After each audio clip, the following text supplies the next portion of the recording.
મિત્રો, હવામાન વિભાગની આગાહી ઉપર વિશ્વાસ કરવો કે નહીં એ એક પ્રશ્ન થઈ ગયો. કારણ કે ગુજરાતમાં ચોમાસું ચાલુ થયું એના પહેલા બધા નિષ્ણાતો એવું કહેતા હતા કે ગુજરાતમાં દુષ્કાળ જેવી પરિસ્થિતિ સર્જાઈ શકે અને સરેરાશ વરસાદ કરતા ગુજરાતમાં ઓછો વરસાદ પડે એવી સંભાવના છે. પણ રિયાલિટી તમે જુઓ, દક્ષિણ ગુજરાતના વિસ્તારોમાં ઠેર ઠેર વરસાદના લીધે પૂરની પરિસ્થિતિ આવી ગઈ. તો આ પૂરે એવા પ્રશ્ન ઉભા કર્યા કે હવામાન વિભાગ પાસે તકનીકનો અભાવ છે કે વધારે ડિટેલમાં એનાલિસિસનો અભાવ છે, એ લોકો કઈ વસ્તુ મિસ કરી ગયા. તો એનો જવાબ તમને આપું. આ સિસ્ટમને કહેવાય છે પેસિફિક ડેકેડલ ઓસિલેશન, એટલે કે PDO. કારણ કે આગાહી કરતી વખતે એ લોકો જે ટૂંકા ગાળાની સિસ્ટમ છે જેવી કે અલ નીનો, લા નીના, એના ઉપર વધારે ફોકસ કરે છે. એટલે એ લોકોએ એવી આગાહી કરી હતી કે અલ નીનોની અસરના લીધે ભારતમાં ઓછો વરસાદ પડશે. પણ રિયાલિટી શું થઈ?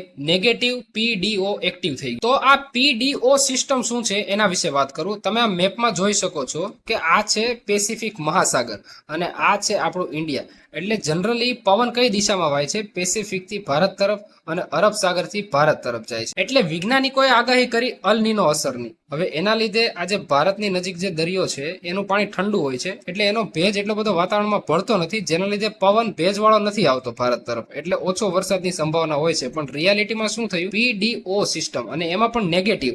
એના લીધે આ ભારતની નજીકનો જે પેસિફિક મહાસાગર છે એનું પાણી સરેરાશ ગરમ હોય છે અને આ સિસ્ટમ 20-30 વર્ષ સુધી એક્ટિવ રહે છે. અને આ ગરમ પાણીના લીધે એની વરાળ વાતાવરણમાં ભળે છે અને એ બાજુથી આવતા ભારત તરફ પવન એ ભેજવાળા રહે છે અને અરબ સાગરમાંથી જે પવન આવે છે એ પણ ભેજવાળા રહે છે. એટલે લીધે ગુજરાતમાં બહુ વધારે વરસાદ પડ્યો.